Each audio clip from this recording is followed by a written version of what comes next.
but because Samuel could no longer live with it. It happened at a community gathering, one of those events where elders shared wisdom and stories with younger generations. David was there, now in his 60s, talking about his Uncle Thomas and the legacy of integrity he'd left behind. Samuel sat in the back, listening, and something inside him broke.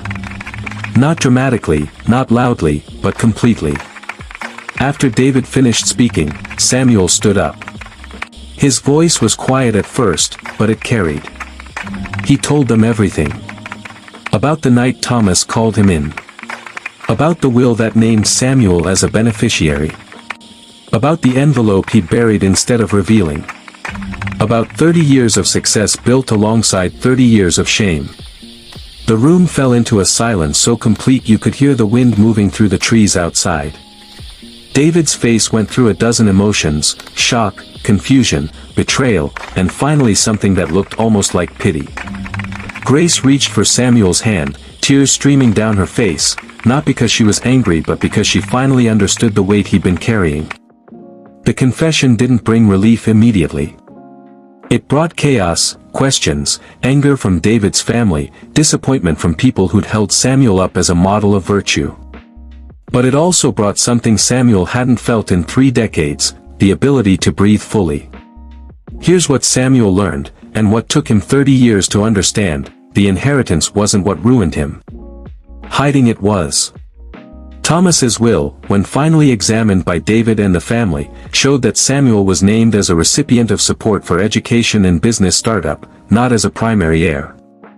It was a generous gift, but it wouldn't have devastated David's inheritance.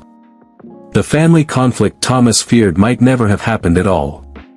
Samuel had carried a burden for 3 decades that, had he been honest from the beginning, might have been a blessing instead of a curse.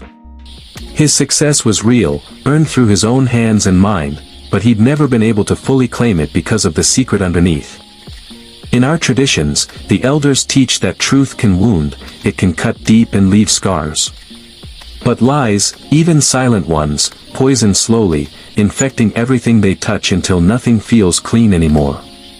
So I'm asking you, if you were Samuel at 17, standing in that room with an envelope that promised to change your life, what would you have done?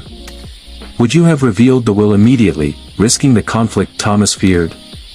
Would you have kept the secret for 30 years like Samuel did? Or would you have found another path entirely? Comment your thoughts below. I read every single one and I'm genuinely curious how you'd handle a burden like this. If this story moved you or made you think about the secrets we keep and the price we pay for